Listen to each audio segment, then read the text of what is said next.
ఓం శ్రీ గురుభ్యో నమః. ఓం శ్రీ మాత్రే నమః. శుక్రగ్రహము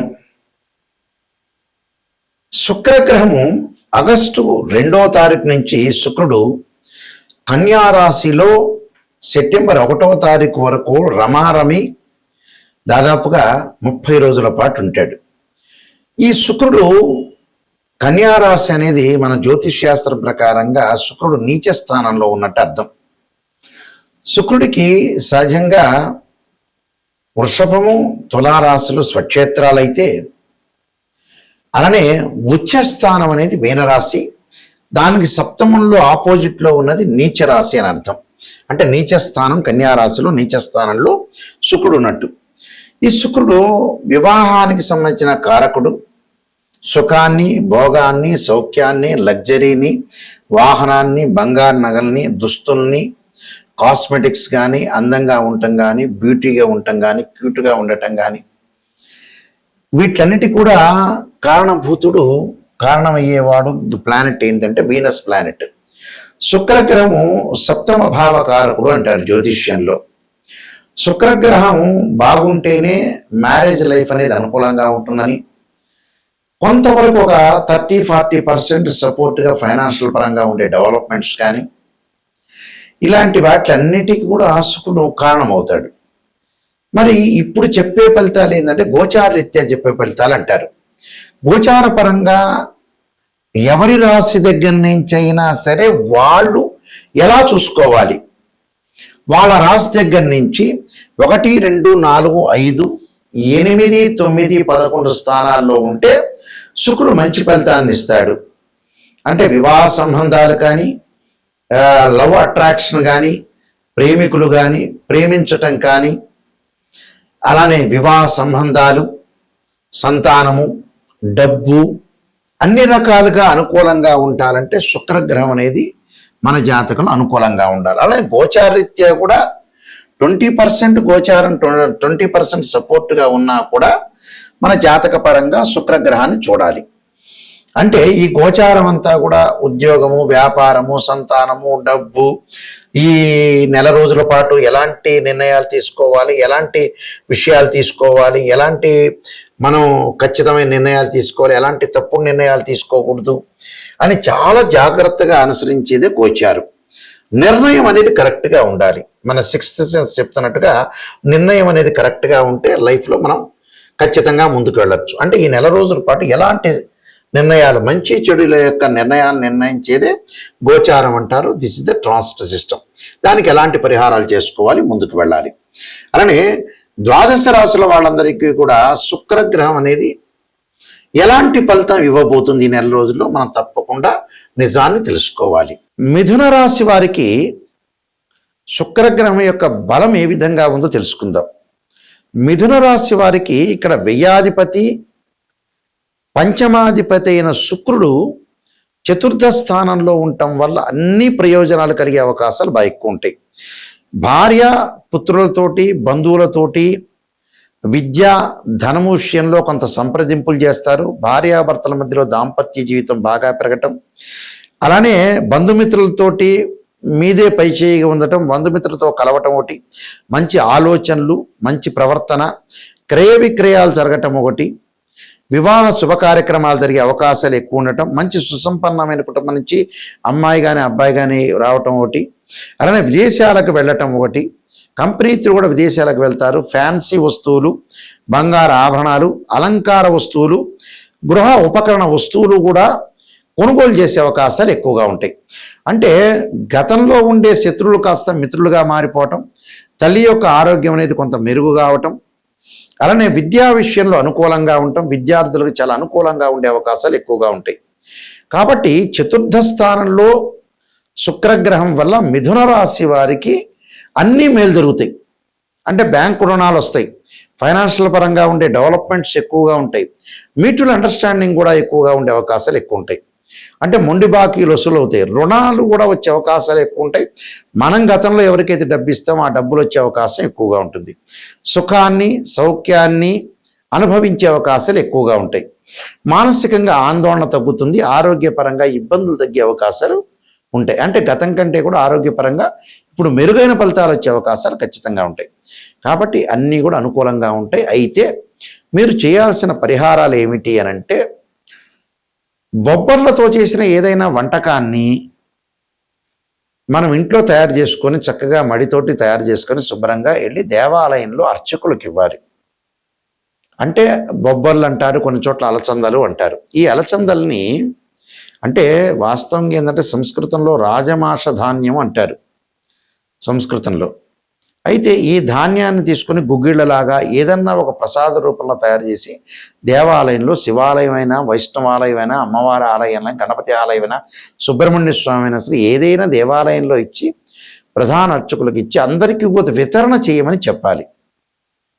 ఆ రోజున ఉదయం పూట చక్కగా దుర్గా అమ్మవారికి అష్టోత్తరం పూజ చేసి, వీలైతే రాజరాజేశ్వరి అమ్మవారికి ఏదైనా అమ్మవారికి అభిషేకం చేసి చక్కగా ఇంట్లో కూడా నైవేద్యం పెట్టుకొని బయట కూడా దేవాలయంలో ప్రధాన అర్చకులకు ఇస్తే వారందరూ కూడా వితరణ చేయటం వల్ల మనకి మంచి సుఫలితాలు జరిగే అవకాశం ఖచ్చితంగా ఉంటుంది. ఈ శుక్రగ్రహము మనకి కళత్రకారకుడు. చాలామంది కూడా వివాహానికి ఏం చూస్తుంటారంటే కుజదోషాన్ని చూస్తుంటారు.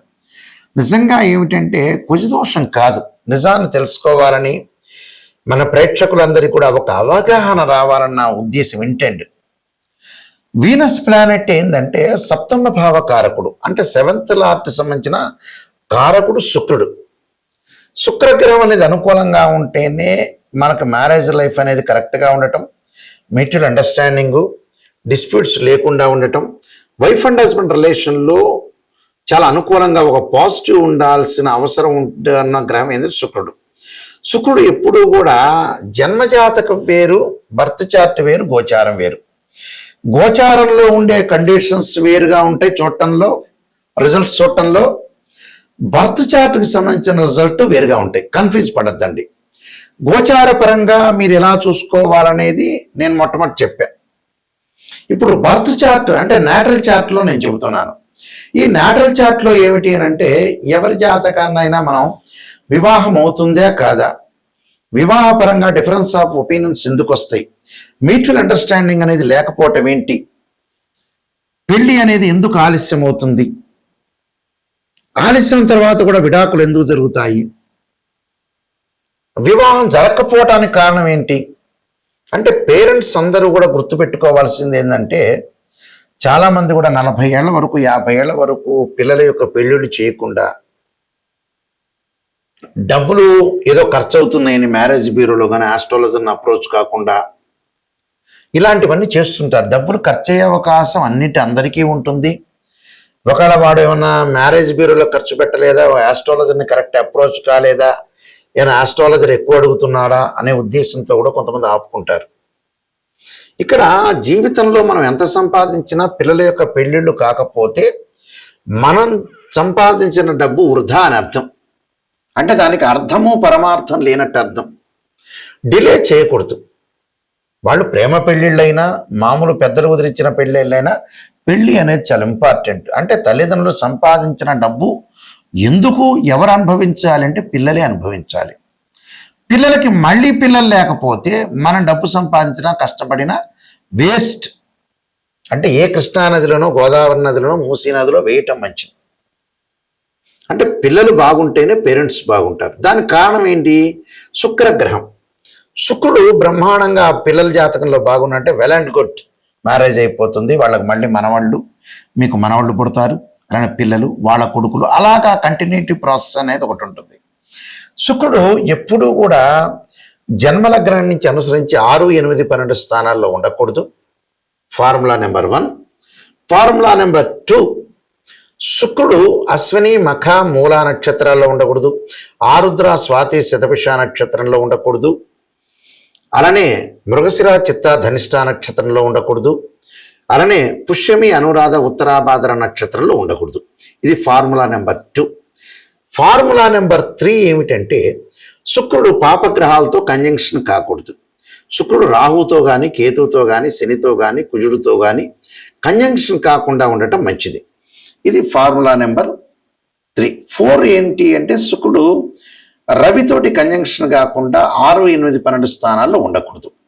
ఇది ఫార్ములా నెంబర్ 5. అయితే ఏదైతే ఇక్కడ జాతకంలో శుక్రుడు 6, 8, 12 స్థానాల్లో ఉండకూడదు, పాపగ్రహాలతో కలిసి ఉండకూడదు, అలానే కేవలం D1 చార్ట్లోనే కాదు, రాశిచక్రంలో కాదు, నవాంశంలో కూడా ఇలాంటివి వర్తిస్తాయి. అంటే ఒక వివాహం అవుతుందా కాదా అని తేల్చుకోవటానికి రాశిచక్రము, నవాంశము, భావచక్రము, దశలు, అంతర్దశలు అనాలిసిస్ చేయాలి. కేవలం రాశిచక్రమే కాదు, అంటే నవాంశంలో కూడా వైవాహిక జీవితాన్ని రిప్రజెంట్ చేసేది ఏంటంటే D9 చార్ట్. అంటే X-ray scan, CT scan, MRI scan లాంటివి మ్యాథమెటికల్ క్యాలిక్యులేషన్ వేసి శుక్రుడు నీచ స్థితిలో ఉన్నాడా, ఉచ్చ స్థితిలో ఉన్నాడా, శుక్రుడి మీద ఏదన్నా పాపగ్రహ దృష్టి ఉందా అని చూడాలి. అంటే ఇవన్నీ కూడా స్త్రీలకి అష్టమ స్థానంలో శుక్రుడు ఉంటే కూడా మాంగళిక దోషం ఏర్పడుతుంది. అంటే బర్త్ చార్ట్ను కూడా అనుసరించాలి. గోచారం ఎప్పుడు కూడా మనం చెప్పే గోచారం అనేది 20-30% సపోర్ట్.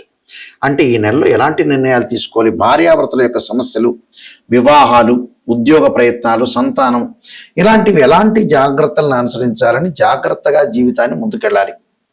మనం ఇక్కడెక్కడా కూడా పర్మనెంట్గా బతికేది లేదు. మనం ఎవ్వరూ శాశ్వతం కాదు, జస్ట్ కొన్నాళ్ళు ముందు వెనక. అంటే మనం పుట్టంగానే ఎప్పుడు చనిపోవాలనేది ఉంటుంది. మనం పుట్టిన తర్వాత పర్మనెంట్ కాదు, శాశ్వతం కాదు, వెళ్ళిపోవటం అనేది ఖాయం అనేది మనకు తెలుపుతుంటుంది జ్యోతిష్యం. ఎవ్వరూ శాశ్వతం కాదు.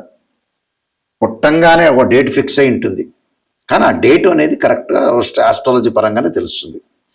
మనం ఈ మధ్యలో చేసే ప్రక్రియలు, పిల్లల యొక్క పెళ్ళిళ్ళు చాలా ఇంపార్టెంట్ తీసుకోవాలి. ఈ మధ్యకాలంలో చాలామంది నెగ్లెక్ట్ చేస్తున్నారు పిల్లల విషయంలో. కరెక్ట్గా జాతకాలు చూపించుకోలేకపోవటం, దానికి రెమెడీస్ చేసుకోలేకపోవటం, మ్యారేజ్ బ్యూరోలు ఇవ్వలేకపోవటం. కానీ మైండ్ మెచ్యూరిటీ లెవెల్స్ పెరగట్లేదు అని అర్థం. మనం దేనికోసం బతుకుతున్నాం, ఎందుకోసం బతుకుతున్నాం, ఎందుకు డబ్బులు సంపాదిస్తున్నాం అనే రీజన్స్ తెలుసుకోండి. ప్రపంచంలో ఈ విషయాలన్నీ కూడా క్లారిటీ తెలుసుకోవాలి. ఒక ఆస్ట్రాలజర్ని అప్రోచ్ అయినప్పుడు కూడా నిజం తెలుసుకోండి. అబద్ధాల ముసుగులో జీవించొద్దండి, సత్య దూరాన్ని చేసుకోవద్దండి. ఇది చాలా ఇంపార్టెంట్. ఎక్కడైతే నెగిటివ్ ఉంటుందో దాన్ని మనం పాజిటివ్ చేసుకొని ఓవర్కమ్ చేసుకుంటేనే మనం 100% మనం బాగుపడినట్టు, లేకపోతే బాగుపడినట్టే కాదు. మన చేతుల్లోనే జాతకం ఉంటుంది, మన చేతుల్లోనే జీవితం ఉంటుంది, దాన్ని సర్వనాశనం చేసుకోవద్దండి. నేను కాలసర్పయోగము, కాలసర్పయోగ చంద్రిక, రాహుకేతులు, ఛాయాగ్రహాలు, బృహత్ పరిహార సింధు, పుత్రగణపతి వ్రతము, అలానే వివాహ మార్తాండము, జాతక చంద్రిక, అలానే సర్వదేవతా గోత్రపులు పార్ట్ 1, పార్ట్ 2, స్వప్న శాస్త్రము, నవగ్రహ దోషాలు పోవడానికి 12 మహావిద్యలు, ట్రాన్సిట్ ఆఫ్ రిజల్ట్స్, అలానే ప్రొడక్షన్ ఆఫ్ ఆస్ట్రాలజీ అనే నెంబర్ ఆఫ్ ఆస్ట్రాలజీ బుక్స్ రాశాను. అలానే బృహత్ పరిహార సింధు, ఇలాంటి నెంబర్ ఆఫ్ ఆస్ట్రాలజీ బుక్స్ రాశాను. ఇవన్నీ కూడా మనకి రాజమండ్రిలో, రాజమహేంద్రవరంలో, కోటగుమ్మంలో ఉన్న మోహన్ పబ్లికేషన్ వారి దగ్గర దొరుకుతాయి ఈ పుస్తకాలు. నా దగ్గర కూడా లభ్యమవుతాయి. నా వెబ్సైట్ www.nayakanti.com, nayakanti.in.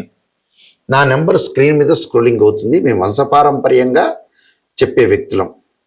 మా నాన్నగారు కూడా కీర్తిశేషులు బ్రహ్మశ్రీ నాయకంటి కుమారస్వామి శర్మ దైవజ్ఞ గారు శ్రీశైలంలో ప్రధాన పురోహితులుగా పనిచేశారు. వారు కూడా ఇంటర్నేషనల్ కౌన్సిల్ ఆఫ్ ఆస్ట్రాలజీలో మెంబరు.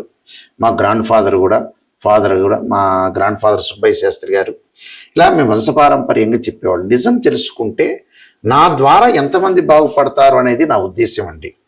దీనిలో నా ద్వారా బాగుపడితేనే నాకు చాలా మంచిది, నేను వీళ్ళకి మెయిల్ చేయగలిగా అనే పాయింట్ నేను ఆలోచన చేస్తాను.